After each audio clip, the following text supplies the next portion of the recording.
নমস্কার, আমি আচার্য পলাশ মায়ানতন্ত্রের জগতে সবাইকে স্বাগত জানাই। প্রতি অমাবস্যায় তারাপীঠ মহাশ্মশানে আমার মহাযজ্ঞ থাকে। এটা আপনারা অনেকেই জানেন, সবাই প্রায় জানেন। যারা টিভির আমার ভিউয়ার্সরা, যারা আমার রেগুলার বেস প্রোগ্রাম দেখেন, তারা সবাই জানেন। দেখুন, গ্লোব টিভির পর্দায় সরাসরি ফোন করতে যে লাইভ অনুষ্ঠান চলছে তাদের নাম্বার দুটো রয়েছে। দুটো বুকিং নাম্বার হচ্ছে 9836955394 এবং 9836396305। আমি সাধকদের জীবন কাহিনী এবং তাদের অবলম্বনে যা যা কিছু কাহিনী যেগুলো ঘটেছে সেইগুলো সম্বন্ধে আপনাদের বিস্তারিত আলোচনা করছিলাম। এতদিন আমি বামদেব সম্বন্ধে বলে এসেছি। আজকে আপনাদেরকে বলবো শ্রীমৎ তৈলঙ্গ স্বামী সম্বন্ধে। মহাপুরুষ, সিদ্ধ পুরুষ, যোগী পুরুষ তৈলঙ্গ স্বামী পৌষ মাসের 1014 সালে, অর্থাৎ বঙ্গাব্দের 1014 সালে তিনি জন্মগ্রহণ করেন। অনেকে বলেন পৌষ মাসের সংক্রান্তি তিথিতে তার জন্মগ্রহণ হয়। অনেকের মতে, সবার মতে নয়।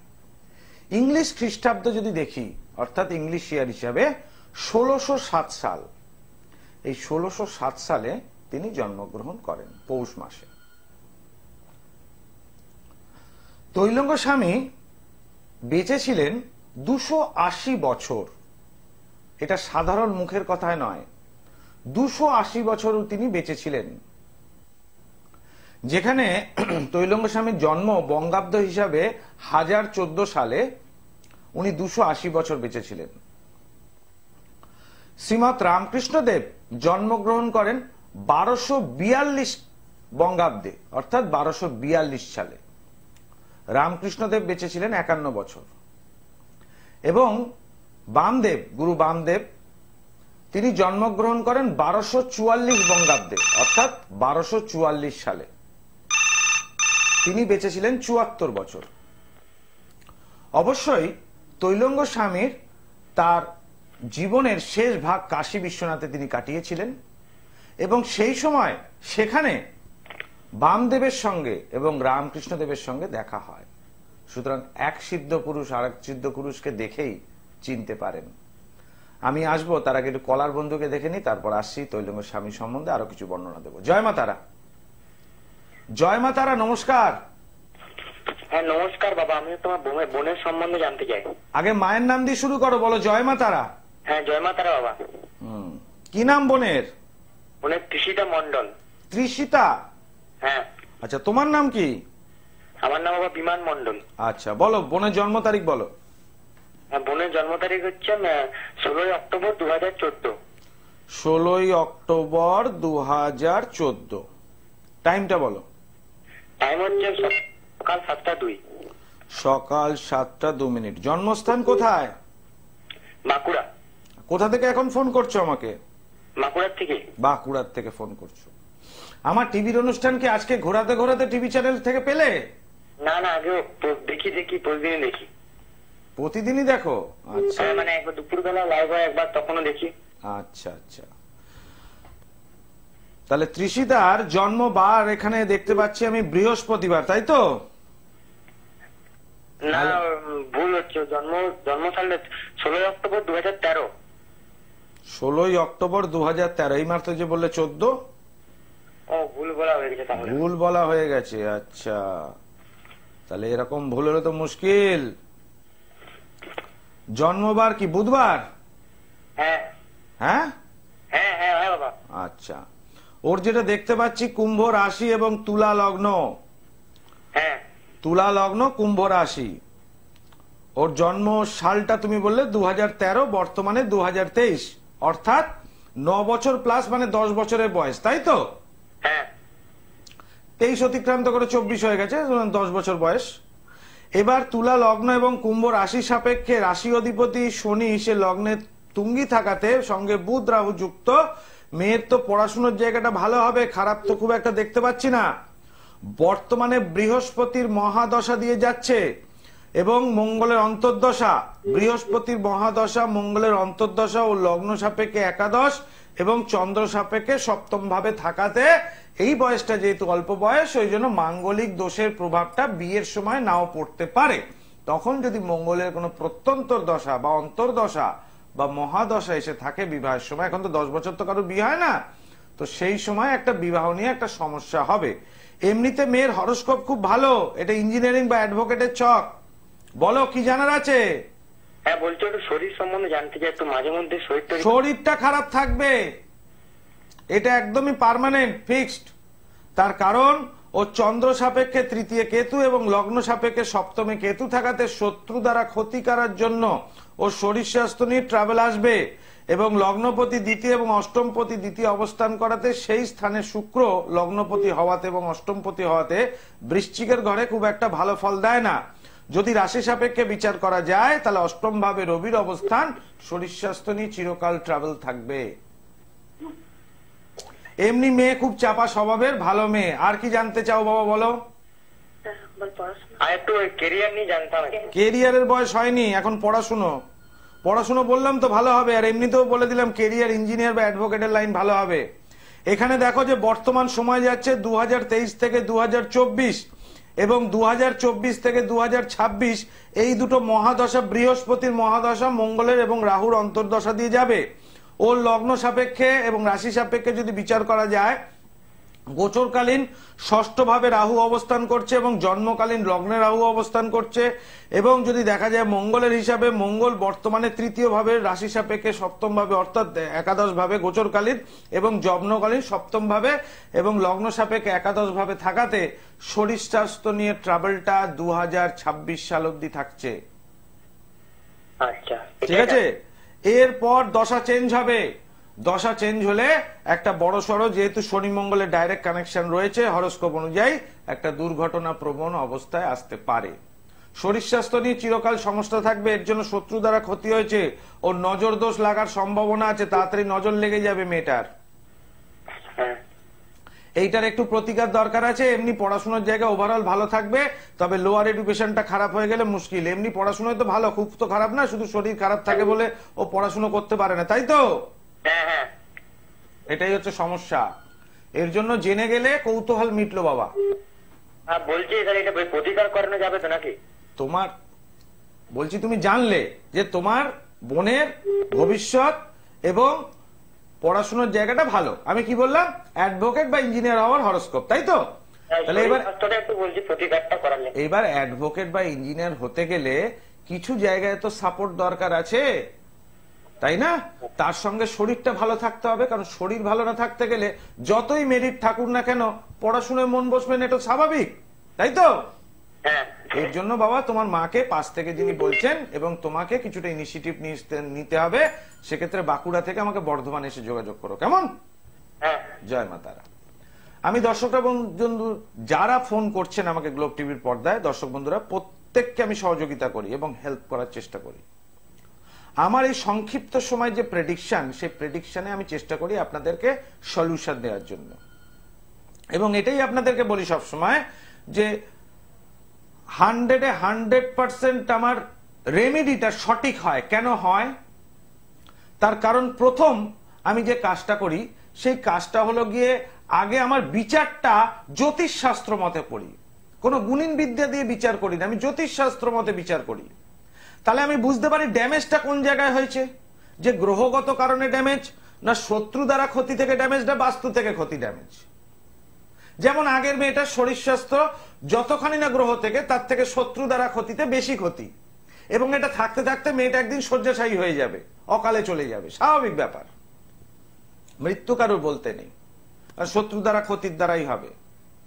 কিন্তু আমি যখন প্রতিকার করি, যে দেখতে পাচ্ছেন তারাপীঠ যজ্ঞ, আমার এই তারাপীঠ যজ্ঞতে প্রতিকার করি, অনেক সময় ধারণ চারা প্রতিকারের ক্রিয়াগুলো করি, কারণ যজ্ঞেতে প্রতিকারের খরচ অনেক কম থাকে এবং শক্তিটা অনেকখানি বেশি থাকে।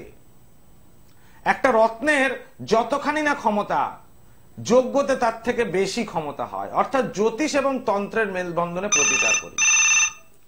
আমি একজন পেশায় জ্যোতিষী, আমার ফিজ বেশি, আমার ফিজ অনেক বেশি, এটা আমি মানি, কিন্তু তন্ত্রটা আমার কাছে সাধনা, সেই জন্য মানুষকে আগে উপকার দিই, তারপর মূল্য নিই। জয় মা তারা। বলুন কে বলছেন, কোথা থেকে বলছেন? শরীর স্বাস্থ্য নিয়ে জানতে চাই। ফারাক্কা থেকে কি নাম? নীলমণি রায়। নীলমণি রায়। নীলমণি রায়, আচ্ছা হ্যাঁ হ্যাঁ হ্যাঁ। বলুন জন্ম তারিখ বলুন। 1963 সাল।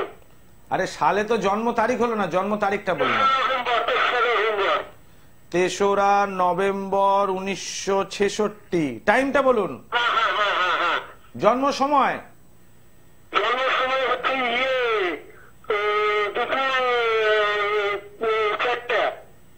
দুপুর 4টে। জন্মস্থান কি? ফারাক্কা। জন্মস্থানে ফারাক্কা। ফারাক্কা। আপনার শরীর স্বাস্থ্য নিয়ে সমস্যা? হ্যাঁ হ্যাঁ হ্যাঁ, শরীর স্বাস্থ্য নিয়ে। শরীর স্বাস্থ্য নিয়ে সমস্যা। এখানে যেটা আমি দেখতে পাচ্ছি, প্রথমেই বর্তমান বুধের মহাদশা। দেখুন 66 সালে জন্ম যদি হয় আপনার, এখন বর্তমান বয়স যদি হিসাব করি প্রায় ওখানে 40 আর এখানে হলো 20। 60 বছর 70-এ 60 বছর তো 58 60 কত হচ্ছে? 58 বছর বয়স। 26 হলে 60 হবে, 58 বছর বয়স। বর্তমান বুধের মহাদশা, সুতরাং বুধের মহাদশা শুরু হয়েছে 2007 সাল থেকে, ঠিক আছে? এই বুধের মহাদশা 2007 সাল থেকে শুরু হয়েছে। আপনার 2007 সাল থেকে শরীর আস্তে আস্তে ভেঙে পড়েছে। কারণ জোডিয়াক থেকে যদি বিচার করি তাহলে দেখতে গেলে আপনার হচ্ছে মেষ লগ্ন এবং মিথুন রাশি, জানেন এটা?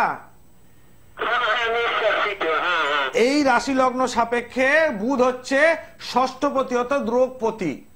2007 সালে, আর এটা হচ্ছে আজ থেকে 20 বছর প্রায় 15 বছর আগে, আপনার রোগের আস্তে আস্তে দানা বাঁধে। সেই রোগগুলো এখন বর্তমানে স্থায়ী হয়ে গেছে। এই তো ঠিক বলছি, কারণ এটা গ্রহগত কারণে সমস্যা। দ্বিতীয়ত আপনার সপ্তম ভাবে কেতু অবস্থান করাতে এবং শনি একাদশ ভাবে থাকাতে, বক্রী অবস্থায় সেই শনি লগ্নের উপর দৃষ্টি দেওয়াতে শত্রু দ্বারা একটা ক্ষতি রয়েছে আপনার। আপনি বুঝতে পারেন সেটা? এই শত্রু দ্বারা ক্ষতিটাকে বুঝতে পারেন? এই শত্রু দ্বারা ক্ষতিটাকে যদি ঠিক না করা যায় তাহলে কোনোদিন আপনি শেষ বয়সও ভালো থাকবেন না। ধরুন আপনি যদি চিন্তা করেন এই রোগ ভোগ এইভাবে যাব কি করে ফারাক্কা থেকে তারাপীঠ, আপনার থেকেও বেশি বয়সী লোক আমার সঙ্গে ফারাক্কা থেকে তারাপীঠে এসে যোগাযোগ করেছে, প্রত্যেকে উপকৃত হয়েছেন। চলতে পারে না, হাঁটতে পারে না, এরকম লোককেও দাঁড় করিয়ে দিয়েছি আমার এই মহাযজ্ঞে। সেই জন্য আপনাকে একটু ফারাক্কা থেকে আমাকে তারাপীঠে যোগাযোগ করতে হবে, কেমন? ঠিক করা যাবে। অমাবস্যাতে পাবেন তারাপীঠে, অমাবস্যা, প্রতি অমাবস্যায়। হ্যাঁ, ভয়ের একটা আছে, আমি এখানে দেখতে পাচ্ছি তো। শনি বক্রী অবস্থায় এবং বুধের মহাদশা কেটে যাওয়ার পর কেতুর মহাদশা আসবে। এই কেতুর মহাদশা ভয়ের কারণ দাঁড়াবে আরো। সুতরাং আগামী বছরটা আরো ভালো নয়। আগামী বছর, এটা 2024, আগামী বছর খুব বড়তর। তো আগে থেকে আপনাকে সেভ হতে হবে, তাই না? জয় মাতা। দর্শক বন্ধু, আমি সময়কে চেষ্টা করি। দেখুন গ্লোব টিভির পর্দায় সরাসরি ফোন করার জন্য নাম্বার দুটি যাচ্ছে 9836955394 এবং 9836396305। যাদের যা কিছু সমস্যা আছে নিশ্চয়ই ফোন করতে পারেন। লাইভ অনুষ্ঠানে আমি নিশ্চয়ই আপনাদের প্রশ্নের উত্তর দেব। তো আসছে যেটা নিয়ে আলোচনায় ছিল যে তৈলঙ্গ স্বামী পৌষ মাসে, আমি সেই সংক্রান্তিটা ধরি না, অবশ্য পৌষ মাসে তিনি জন্মগ্রহণ করেন, এটাই ধরেছি আমি।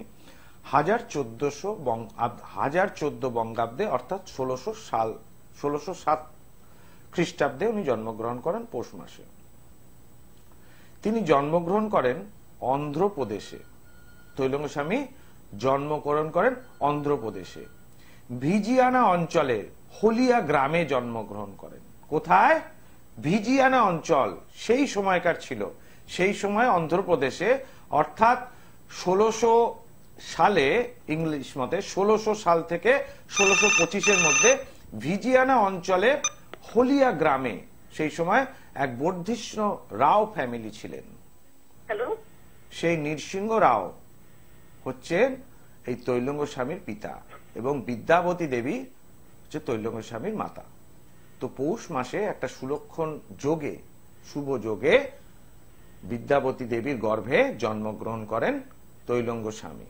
সেই সময় তার নাম ছিল শিবরাম। সেই সময় তৈলঙ্গ স্বামীর জন্মের সময় তার পিতামাতা নাম দেয় শিবরাম। তারা শিবের খুব ভক্ত ছিলেন এবং তার সঙ্গে রামচন্দ্র ভক্ত ছিলেন। সেই জন্য একত্রিতভাবে তার নাম রাখা হয় শিবরাম। আমি আসছি কলার বন্ধুকে নিয়ে, তারপর আরেকটু বিস্তারিত আলোচনায় আসবো। জয় মা তারা। জয় মা তারা। বলুন, কে বলছেন, কোথা থেকে বলছেন? হ্যাঁ, আমি রিমি বলছি, বালিগঞ্জ থেকে। রিমি? হ্যাঁ, রিমি। সারনেম কি মা? রিমি রায়। আচ্ছা, হ্যাঁ। বলুন, জন্ম তারিখ বলুন। হ্যাঁ, দাদা নমস্কার। নমস্কার। হ্যাঁ, বলছি আমি না খুব অশান্তিতে পড়ে আছি আমরা।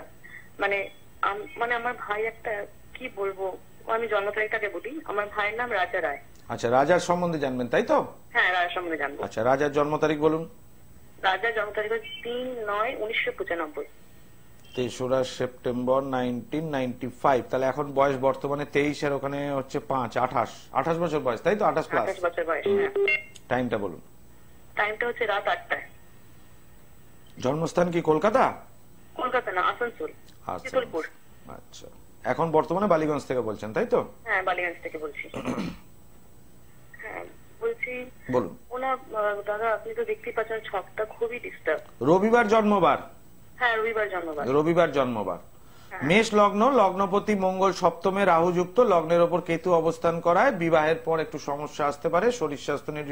ভাই কি ইঞ্জিনিয়ারিং পড়েছে? ভাই ইঞ্জিনিয়ার, ভাই ডাক্তার।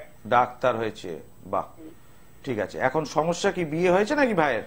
না, বিয়েটাই বলছি। ভাই একটা খারাপ মেয়ের সাথে ফেসে গেছে। হ্যাঁ, তো আমরা এত চাইছি যে মেয়েটাকে কেটে দিই। মেয়েটা ভালো না, মেয়েটা ওকে ভালোবাসে না, বুঝতে পারছি। মেয়েটা যতটা ওর টাকাটা কিনি, আমরা এটা বুঝতে পারছি ওর টাকার জন্য ওকে বিয়ে করবে, কিন্তু তারপর ওর জীবনটাকে শেষ করে দেবে। আমাদের এইটাই ভয় লাগছে, কিন্তু কিছুতেই ওকে বোঝাতে পারছি না।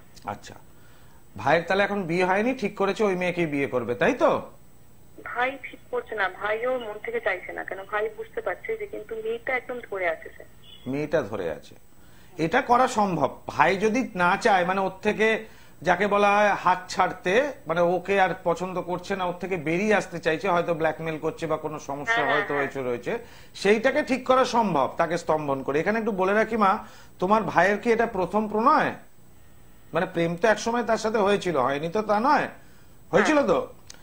এখানে বলি, লগ্ন সাপেক্ষে পঞ্চম ভাবে এখানে একটা দারিদ্র যোগের সৃষ্টি হয়েছে। এই দারিদ্র যোগের জন্য বলা যাচ্ছে প্রথম প্রেমটা অর্থনৈতিক সংক্রান্তই হবে। তুমি যেভাবে বলছো একদম সঠিক, এটা গ্রহগত কারণেই রয়েছে। পঞ্চম থেকে আমরা প্রেম যেমন দেখি, বিদ্যাও দেখি, পঞ্চম থেকে প্রেম দেখি। তাহলে পঞ্চম ভাবে যদি দারিদ্র যোগের সৃষ্টি হয়, তাহলে এমন কারুর সাথে প্রেমের সম্পর্কে জড়িয়ে পড়বে যে অর্থনৈতিক ব্যাপার জড়িত থাকবে, এবং তোমার কথাতেও সেটা, সে তার টাকা নেওয়ার জন্য রয়েছে। সপ্তম ভাবে মঙ্গল এবং রাহু থাকাতে গোচরকালীন শনি এখন একাদশে আছে, পরে দ্বাদশে ও লগ্ন সাপেক্ষে ট্রান্সফার হবে। সুতরাং বদনাম, জেল জরিমানা একটা হওয়ার সম্ভাবনা রয়েছে। ঠিক আছে। অষ্টম ভাবে বৃহস্পতি এবং নবম ভাবে চন্দ্র থাকাতে লগ্ন সাপেক্ষে এবং রাশি সাপেক্ষে দ্বাদশ ভাবে বৃহস্পতি থাকলে এখানে কিন্তু রিকভারি করার জায়গাটা থাকে না, বেঁচে বেঁচে বেরোনোর রাস্তাটা থাকে না। বৃহস্পতি রক্ষা করে, সেই রক্ষার জায়গাটা থাকে না। এবং রাশি সাপেক্ষে তৃতীয়তে শনি থাকাতে অশুভ কোনো ব্যক্তির সাথে পরিচয় হয়। এটা সম্পূর্ণ মা তোমার ভাইয়ের গ্রহগত ডিস্টারবেন্স ছিল, তার জন্য ওই মেয়ের সাথে জড়িয়ে পড়েছে। একে ঠিক করতে গেলে তার জন্য যোগাযোগ করতে হবে চেম্বারে, একটু বালিগঞ্জে গড়িয়ার চেম্বারে পাবে। একদম ঠিক করা সম্ভব, একটু আলাদা করে দেওয়ার ক্রিয়া করতে হবে, তাহলেই হবে। বর্তমান দশা রবি এবং শনির 2024-এর শেষ সময় অবধি যাচ্ছে। এই সময় অপযশ, অপমান, পুলিশি ঝামেলা হওয়ার একটা সম্ভাবনা রয়েছে। এই 2024 সালটা তোমার ভাইয়ের জন্য মা একদমই ভালো নয়। আচ্ছা দাদা, ঠিক আছে। ঠিক আছে, জয় মাতা। এই যে বিদ্বেষণ, অর্থাৎ আলাদা করে দিতে হবে, এরও ক্রিয়ার ভাগ থাকে। কারণ বিদ্বেষণের প্রক্রিয়া 3 রকম প্রক্রিয়া দিয়ে হয়, এর শত্রু দমনের একটা ভাগ। এই বিদ্বেষণ ক্রিয়া সম্পর্কের উচ্চাটন করা যায়, মানসিক বিদ্বেষণ করা যায়, সম্পর্কের বিদ্বেষণ করা যায়। 3টে বললাম। ওই জন্য বিদ্বেষণ বিদ্বেষণ বলে মন্ত্র জপ করলে কিন্তু বিদ্বেষণ হবে না, ক্রিয়ার ভাগ জানতে হবে। এই জাতক জাতিকার ক্ষেত্রে ঠিক সম্পর্কের উচ্চাটন করতে হবে, যেটা চিরস্থায়ী। এবার মানসিক বিদ্বেষণ আর সম্পর্কের বিদ্বেষণ কিভাবে হয়, তাহলে সম্পর্কের উচ্চাটনটা বুঝলেন যে একদম আলাদা করে দেওয়াকে বলা হয় সম্পর্কের উচ্চাটন। এবার অনেক জায়গায় হয় মানসিক বিদ্বেষণ আর সম্পর্কের বিদ্বেষণের মধ্যে কিছুটা প্রকারভেদ থাকে। মানসিক বিদ্বেষণ হচ্ছে মনের দিক থেকে মিল হবে না, কিন্তু সম্পর্ক থাকবে। যেমন ছেলে মেয়ের সাথে পিতামাতার সম্পর্ক স্বয়ং দেবাদিদেব মহাদেব তৈরি করে পাঠিয়েছেন, তিনিও খণ্ডন করতে পারবেন না। তাহলে পিতামাতার সাথে সম্পর্কের যদি হয়, পিতামাতার সাথে সন্তানের সম্পর্কে, সেখানে সম্পর্কের উচ্চাটন ক্রিয়া কোনো কার্যকারিতা আসবে না। তাহলে সেখানে করতে হবে মানসিক বিদ্বেষণে করতে হবে। অর্থাৎ কোন স্ত্রী যদি সেক্ষেত্রে স্বামীর সুখ না পান, বা কোনো স্বামী তার বউ যদি বাপের বাড়ি বেশি করে থাকে, প্রথম এই ক্রিয়াটা করতে হবে। যার জন্য ফিরিয়ে আনার কাজগুলো, অনেকে বলে আমার বউ বাপের বাড়ি এতদিন ধরে রয়েছে, এত জায়গায় ঘুরেছি, কোনো কাজ পাইনি। আমি প্রথমে এই কাজটাকে করে নি, তারপর তার বাবা মায়ের সম্বন্ধে মেয়েটার একটা মনে একটা বিতৃষ্ণা তৈরি হবে। সম্পর্ক উঠবে না, কিন্তু মানসিক ভাবে বিতৃষ্ণা তৈরি হবে। তারপর আকর্ষণ ক্রিয়া করে টেনে নিয়ে আসি। এই যে চারিদিকে বলে বশীকরণ, বশীকরণ মানে বশীভূত হওয়া, কোনোদিন ফেরানো যায় না বশীকরণ দিয়ে, তাকে আকর্ষণ ক্রিয়া করতে হয়। এবার আকর্ষণ ক্রিয়ারও তিনটে ভাগ আছে। আমি আসছি, আগে কলার বন্ধুকে দেখে নি। জয় মা তারা, বলুন কে বলছেন, কোথা থেকে বলছেন? মালদা থেকে। কি নাম আপনার? নামটা বলুন। পার্থ সারথী মন্ডল, মালদা থেকে বলছেন। কি জানবেন নিজের সম্বন্ধে? আচ্ছা, জন্ম তারিখ বলুন ঝটপট, টাইম নেই বেশি। 17/8/1980। তাহলে এখন বয়স হলো 40, আর ওখানে 43 বছর বয়স, তাই তো? 44 হতে যাচ্ছে। টাইমটা বলুন। কোনটা ধরবো, 8:30 না 9টা? 9টা ধরবো। রাত্রি না সকাল? সকাল 9টা। জন্মস্থান কি মালদা? আচ্ছা, প্রশ্ন ঝটপট করুন, 2 মিনিট আছে আর মাত্র, টিভি অনুষ্ঠান শেষ হয়ে যাবে।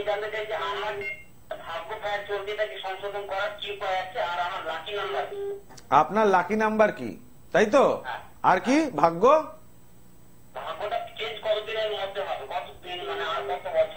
আচ্ছা, ভাগ্য জানতে চাইছেন, তাই তো? দেখুন, বর্তমানে শনির মহাদশা এবং রাহুর অন্তর্দশা থাকাতে গোচরকালীন শনি রাহুর যে কানেকশন হয়েছে, সেখানে একটা আপনার কোন সময় অ্যাক্সিডেন্ট হয়েছিল?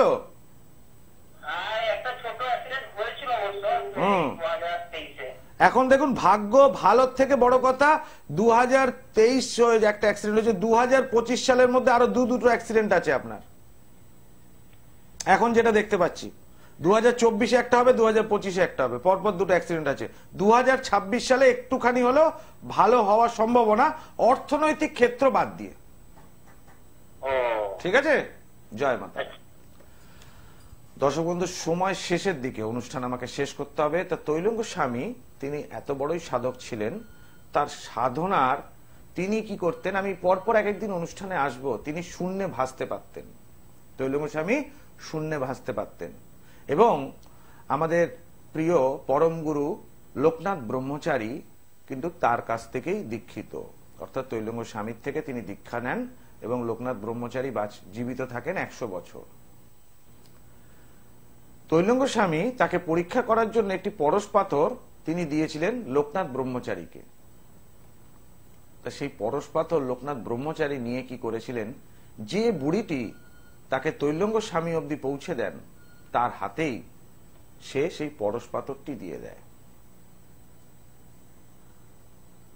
তখন লোকনাথ ব্রহ্মচারী তৈলঙ্গ স্বামীর কাছে ফিরে যাওয়ার পর স্বামীজি বলেন, এই তোকে এত বড় একটা সম্পত্তি দিলাম, যেটা তুই লোহাকে সোনা করে ফেলবি, তুই আবার ঘুরে এলি কেন?